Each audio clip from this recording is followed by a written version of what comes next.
The Professor Oak's challenge is one of the most exciting challenges I've ever done. However, since I've started doing these 2 years ago, I've become quite the sedentary person, and I'm going to change that.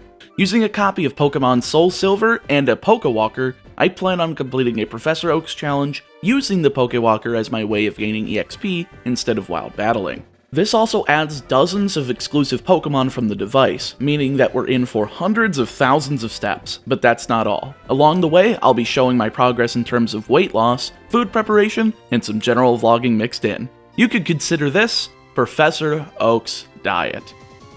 How's it going, everybody? Chaoticmeatball here, and welcome back to the channel, and to this new series. So, I'm sure you guys have a little bit of questions for me, and I'll be providing some answers. So, of course, we'll be doing a Professor Oak's challenge in Pokemon SoulSilver, but the Pokewalker is going to make this challenge very different and very difficult.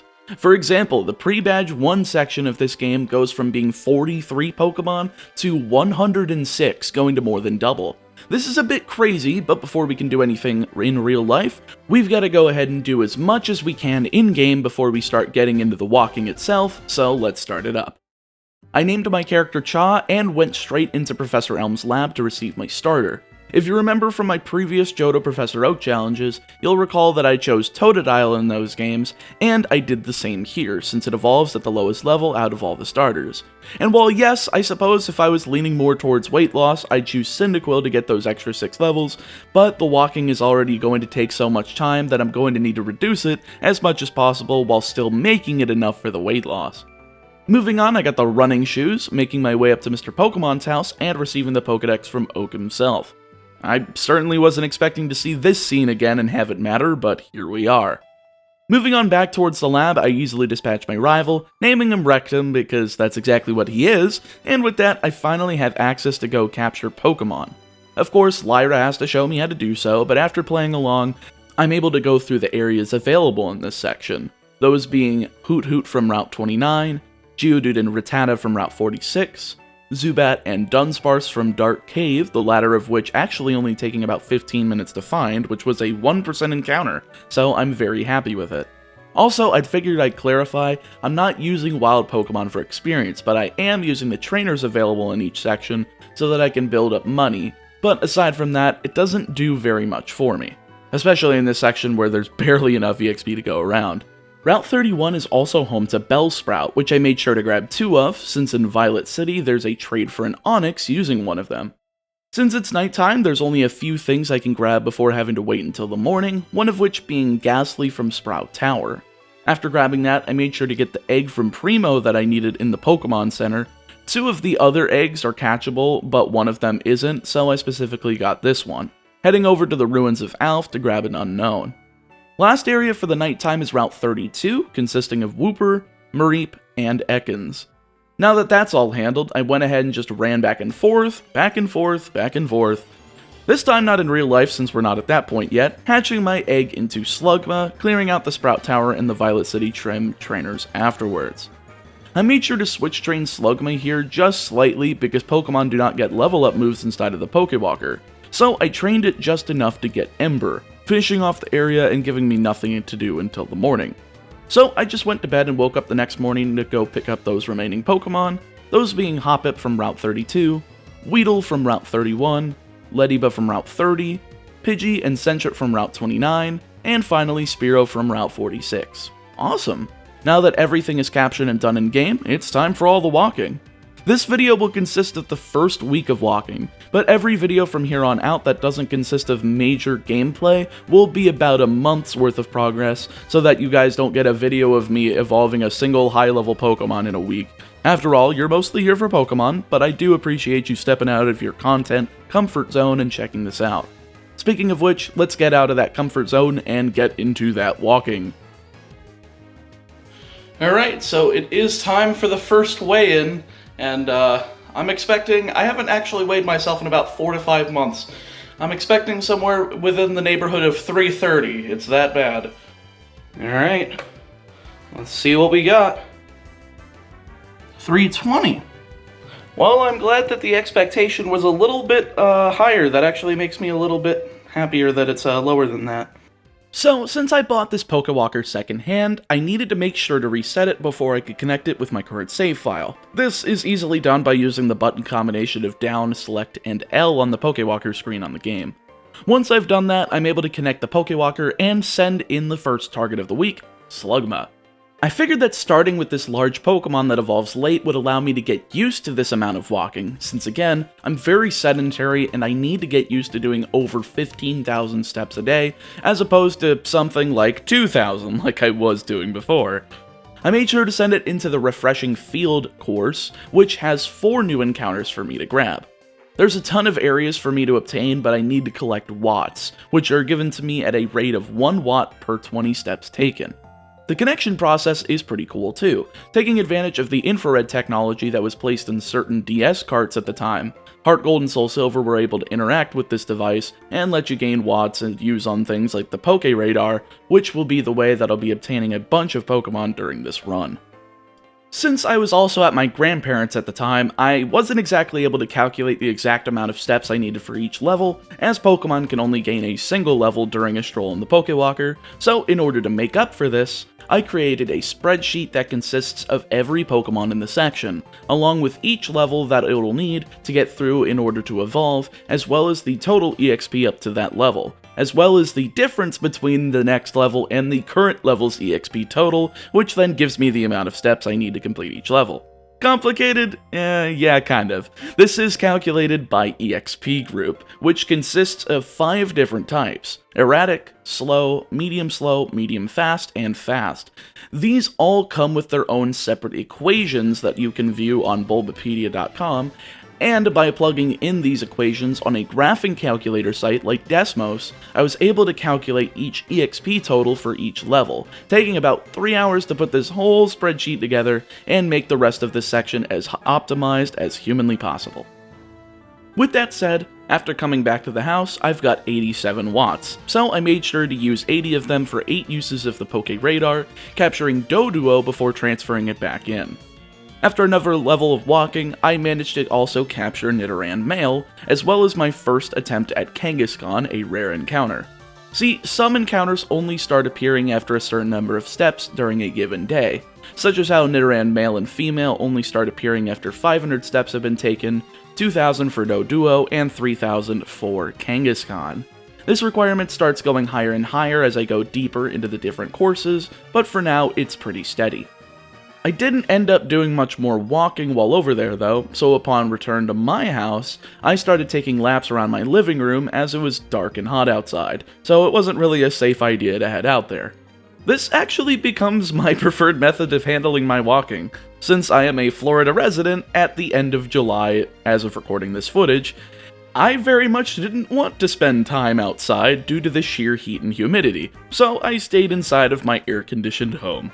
Now this wasn't perfect, since even then it can get to be nearly 80 degrees in the house thanks to just how easily the heat can pound through it, but I'm at least appreciative of the lack of humidity. During this last bit of walking for the day, I managed to level up Slugma a few more times, capturing Nidoran Female as well as Kangaskhan to finish up the course. Moving on to Noisy Forest, I also managed to grab myself a Paris, but here's where a bit of a frightening thing happened. Of course, on the first day, I have a connection problem between the game and the Pokewalker, with Slugma somehow getting transferred out of the Pokewalker, but not making it fully back into the game. I actually started freaking out because of this, thinking I'd have to scrap all of the currently obtained footage and start again since Slugma can only be obtained once. But thankfully, I was just able to reset the Pokewalker again, only losing the total amount of steps that I had spent for the day, which was very close to 10,000, but the levels on Slugma still remained, so I wasn't too miffed. But it did teach me to do these transfers on flat surfaces at all times, so yeah, definitely want to make sure I do that. I ended day 2 of this challenge with about 11,000 steps. So tomorrow's going to be the full dedication and attention that I want to go towards this challenge instead of having to go anywhere. Alright, so it is 12:53.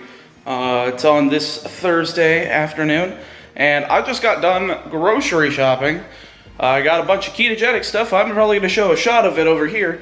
If you guys do want me to show you the actual grocery shopping process, what I decide to buy, etc., let me know in the comment section below. Because of what I said in the intro, this challenge isn't only involving walking. I'm also aiming to use this opportunity to change up my eating habits and lose some of this weight that I have on excess. After all, I started at 320.6, and if you guys didn't know, the diet is the majority of what helps people lose weight, not exercise, though it does help, hence why I'm doing both. Many of these foods are for the ketogenic diet, a high-fat, medium-protein, ultra-low-carb eating plan that consists of your body using ketones for energy rather than the short-term glycogen that you receive from carbohydrates. Now, this is a very dumbed-down version of the diet. Austin of Loxton and Noggin actually did an amazing video that's about an hour and a half long describing how the diet worked for him and quite a bit of the nitty-gritty. It's a very entertaining watch, and I'll put a link to it in the description. Now that we're done with the grocery shopping though, I gotta do some eating. So you could call me a lazy bastard, because today all I ate was one of these and 2 servings of this along with some salami and provolone cheese. I did not feel like cooking. I have done enough today, and I still haven't gotten all of my walking done, so it's time for that. Now that we've got most of the non-walking stuff out of the way, I've got to go ahead and level up Slugma. Slugma's at level 20 and still needs 18 levels in order to evolve, so today was dedicated to working on it specifically. I managed to capture myself a Venonat and Wobbuffet from the Noisy Forest during my laps, but I'm still missing one Pokemon from here. So it's about 9:50 at night, and I find myself circling around my living room over and over again to get my steps in for the day. Because apparently I'm just not able to function during the day and get out there. Also, I do live in Florida, and it's like July, so that kind of explains why it's not exactly the best thing to go outside and walk. So as I sit here, and I just walk, step after step after step. I'm also watching some content, which this is a really cool video series by Pomelo Retro. He does comparisons between Power Rangers and Super Sentai series. Also, I have to walk really funnily to do this, so yeah, shout out to him. I'll put a link to his channel in the description. And yeah, so let's just keep leveling, and I'm hoping to hit 19,000 steps today to make up for the fact that I only got 11,000 yesterday. I also got a decent idea during today's walking, and that's that I should be attempting to capture Pokemon in the Pokewalker that I've already got in-game, since they'd be at a higher level than the ones captured from the Johto routes. This ended up being very true since I grabbed Spearow and it was several levels higher than what I grabbed on Route 46. And while you might think, oh, shouldn't you just grind the ones that you have to walk more for? And the true answer is probably, but I'm shaving so little off of the step counter that I'm only getting about 200 to 300 steps max by doing this, and the fact that there's so much tedium in transferring the Pokemon in and out of the Pokewalker for those low levels, so I figured that this was the best case scenario. I also kept failing to capture Oddish, the last Pokemon of the Noisy Forest, which is definitely irritating, seeing as it's a much more common Pokemon than Wobbuffet, and I already have 4 of those. Alright, it is 11:54, just about to roll over to midnight, and I only managed to hit 18,000, but I figured that's pretty close to making up the step count. I'll probably just do 16,000 tomorrow to make up for those extra 1,000 steps. Unfortunately, I'm not going to be able to level up Slugma again. It needs another about 1,300 EXP before I can transfer it back in and it go up to, I think, level 27. I also still need to get Oddish. Speak of the devil. Are we gonna get it? This is the first time I've actually thrown a Pokeball at it with 1 HP. Ho, we are done with the Noisy Forest. That's a good way of ending a day. So yeah, what a way to end the day. Finishing off an area's encounters is always a good feeling, and finishing the second course on the second day of walking just feels right. With day 3 in the bag, since day 1 was technically all just gameplay, no walking, we're almost halfway through the week. Make sure you stick around until the end of the video to see the progress I managed to make in terms of weight. You will be very surprised. Alright, day 4, it is officially Friday, Thursday, Wednesday, Thursday, or did I say Thursday, Wednesday, Thursday? Tuesday, Wednesday, Thursday, Friday, that is indeed 4 days. I just tried to take a walk outside. I ate lunch first. I ate some cheese and salami wrapped up in some ranch. It was about 600 calories. Figured that wasn't too bad. And I went outside because it just finished up raining, and I am never going outside again. I am going to just walk in my house because holy crap, it is so humid outside in Florida. It is terrible. So I did manage to get about 1,400 steps so far because of that, but now we're just gonna take loops around the house until it becomes a little drier. Humidity, dude. This is why I wish I could just move up north. Anyway, we're continuing on with Slugma, and during the training for it, I managed to capture Machop from the Rugged Road course. There's actually a single Pokemon that I'm really not looking forward to that's in this course, but you'll know which one I'm talking about once I capture it. And after another level's worth of walking, I did manage to capture it, that being Ponyta. Yeah, a level 40 evolution in the first section, but trust me, this isn't even the worst of it. We've got a pseudo-legendary later on that I am not highly looking forward to getting. Though I suppose it'll be convenient not to have to transfer these Pokemon back and forth between the game and the Pokewalker, and just to have to do the walking most of the time.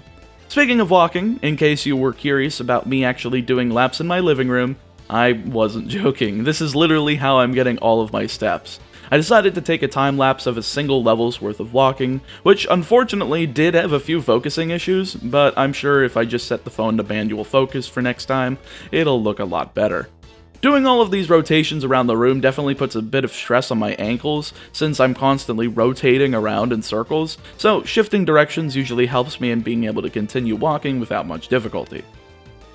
With that level in tow, I had 124 watts to my name, so I constantly checked the Poke Radar, capturing Magby on my second attempt, which allows me to save 104 watts and send them back into the game, giving me a ton of progress towards unlocking this suburban area. Fortunately for me though, I still have the beautiful beach to go through, meaning that there's even more Pokemon to capture.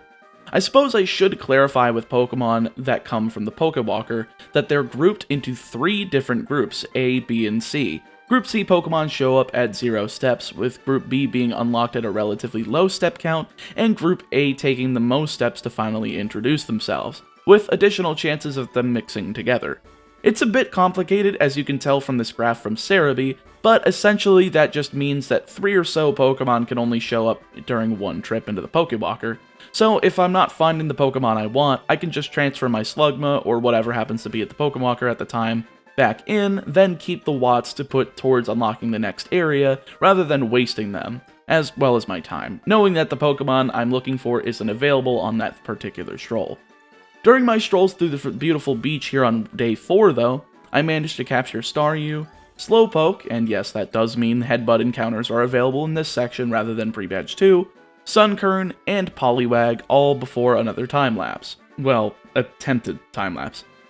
So yeah, not my brightest attempt at working on this challenge so far, but in some more news on the weight loss side of things, I decided to pick up ketone strips. These allow you to test your ketone levels by urinalysis, and by day 4 I was already at the very deep levels of ketosis, meaning I was burning quite a bit of fat during this whole week. With that being said, I still wasn't able to find the last Pokemon I need from the beautiful beach, so I transferred Slugma back into the game, finishing the day off with a total of 17,920 steps, and leaving just a few more levels that'll be finishing up on day 5 before evolving it. Alright, it is day 5, it is Saturday. I took a little peek weigh-in for myself. I'm not going to reveal it till the end of the video, because we are doing at the end of the week. But you guys are going to be shocked at the results. I'm already shocked, so let's go right into the steps, and then I've got to finish editing the Renegade Platinum Part 2 video, so that's all that's on the docket for me today. Today ended up yielding great progress, as Slugma was at level 33 starting out, meaning I only needed 5 levels to evolve it.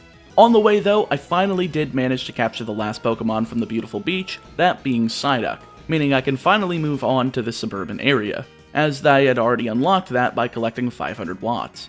By this point, I was literally getting around 200 watts per level, so it was pretty easy for me to both hunt for certain Pokemon as well as unlock new areas, letting me capture Magnemite and Elekid from the suburban area, but I'm still missing one more Pokemon, meaning I'll have to attempt to get it on day 6. But in true Chaotic Meatball fashion, I forget that a Pokemon can't evolve while in the Pokewalker, so I accidentally got Slugma level 38 inside of the walker instead of transferring it right back in at the cusp of leveling up to make it evolve quickly. So I took about 45 minutes to grind it up real quick to level 39, evolving into Magcargo and finishing day 5 off with a total of 19,386 steps. Quite a bit if I do say so myself, but I was trying to make up for the fact that I didn't do any walking whatsoever on day 1, and that day 2 only had 11,000 steps compared to the desired goal of 15,000 or more per day. Alright, today is day 6. It is Sunday, July 25th. And since we just evolved Magcargo, I'm planning on getting Kakuna, Beedrill, Nidorina, Furret, and Ledian, so 6 actually. So we'll be getting up to 7 evolutions today, and we're not even taking 15,000 steps today. We're doing 14,110. So, day 6 was indeed filled with a boatload of evolutions, but it also carried a revelation. I didn't need to record my DS with a potato camera like I do with the Pokewalker. Since, of course, the capture card is using a micro USB port, I just got a ridiculously long cord so that I could capture the Pokewalker footage, while also using the potato camera for the Pokewalker itself. So now you're able to see it in crispy clear HD. Anyway, there were indeed 6 evolutions, but there were also a ton of captures. Starting off with Weedle, it only took about 1,000 steps before it evolved into Kakuna at level 7, and into Beedrill at level 10, letting me move on to Sentret. This evolves at level 15, but in the meantime, I managed to finish off the suburban area by capturing Murkrow, then evolving Sentret into Furret in about 3,350 steps. Third on the docket is Nidoran Male, and both it and Nidoran Female need 2,500 steps to evolve. While I didn't capture anything new before evolving Nidoran Male into Nidorino at level 16, during my walk for Nidoran Female, I managed to grab myself a Smoochum from the Dim Cave, that being the only new encounter available there. I didn't have any new courses to check out yet, so I just focused on evolutions for the time being, evolving Nidoran Female into Nidorina at level 16 before I moved on to Lediba, the last evolution of the day. It evolves at level 18, but due to being part of the Fast EXP group, it only needs about 4,600 EXP to evolve from its starting level of 3, getting it to just shy of level 18 and then evolving it in-game into Ledian. So today's the end of day 6. Feeling pretty good. We got Kakuna, we got Beedrill, we got Nidorina, we got Ledian, we got a bunch of stuff today. But tomorrow, to make up for the fact that I only got 14,000 steps, I'm going to be doing Rattata and Spearow, which are both exactly 8,000 experience apiece. So it'll get me to 16,000 and it'll average out. So I will see you guys tomorrow for the final day of this week's vlog. Alright, today is Monday. It's July 26th. Today is the last day of week 1 for this challenge, so we have 16,000 steps to do, 2 evolutions in Spearow and Rattata, so let's get right on into it. Day 7 was definitely where I started to get worn down. I had noticed a lack of focus during my work if I had walked early on in my day, instead wanting to go to sleep within 10 to 12 hours of being awake. So I started moving my walking hours towards the end of the day. This tactic ended up working relatively well, but since I was still trying to finish them before midnight, my relatively trash sleep schedule ended up making it a bit hard to still finish my work on other videos. Either way though, I still managed to do the walking for both Rattata and Spearow, totaling to about 16,000 EXP without accounting for the accidental overages and making sure to cut off my walking at the cusp of level 20 for both of them, rather than allowing the levels to roll over. By this point, I also unlocked the next Pokewalker course in the Blue Sea, where there are many new Pokemon to capture, such as Tentacool, Shellder, Krabby, and Goldeen before evolving Rattata into Raticate at level 20, leaving just one encounter for me to get during my walks with Spearow. This is that pseudo-legendary I was talking about earlier, that being Dratini. Yeah, having to evolve Dratini in pre-badge 1 might seem pretty difficult, but with the Pokewalker and taking into account its current level, it'll take me around 205,500 EXP to fully evolve, meaning I'll likely have to take nearly 2 full weeks of 15,000 steps a day in order to finish evolving it. Now you guys kind of understand why I'm going to be making the vlogs more monthly if I don't have gameplay rather than the initial plan of every week. But now that I'm done with the captures for the Blue Lake, I'm able to evolve Spearow into Fearow at level 20, finishing off the week. Alright, end of day 7. Evolved Rattata, evolved Spearow. All that's left is the weigh-in tomorrow morning, and we'll begin the week 2, I suppose, in the next video. Oop, wrong hand. Here we go. Alright, it's morning. I just woke up. Let's step on the scale and see what happens. I figured the easiest way for me to actually capture my weight loss from now on would be to step on the scale, then move away from it once it's calculated, and take a picture of it with my phone, and within the first week, I've gone from being 320.6 pounds all the way down to 306.8 pounds, a near 14-pound difference in just a week. That's incredible progress, but of course, this will likely slow down now that I'm done with my first week, and my body will slowly become acclimated to the walking and change of diet, which hopefully doesn't inhibit my weight loss, but it will at the very least slow it down, but not by much. With that all being said, that's the end of week 1 of the challenge. Did you enjoy this sort of format? Let me know in the comments below, and I'll see you guys next time at the end of August, or beginning of September, whichever one I decide to upload it at, with a relatively large update on Pre-Badge 1. If you guys enjoyed this video, make sure to like, comment, subscribe, click the bell, tell a friend, and don't spend more than a minute doing that, since if you are, you're taking too long. I want to give a huge shout out to my $10 and above patrons, Justin Dimmenstein, Zachary Kiefer, Aiden Brannon, Andy Garbery, Kyle Campbell, Landon, Michael Evans, and Phoenix Fire. Thank you guys so much for your support. If you'd like to support as well, you can head on over to my Patreon page, link in the description, where you can get access to stuff like videos early, an exclusive role in my Discord server, link also in the description, challenge requests, exclusive live streams, and much more. I really appreciate you guys taking the time out of your day to watch this, and I'll see you guys next time with another challenge. Stay safe, stay healthy, and I'll see you next time.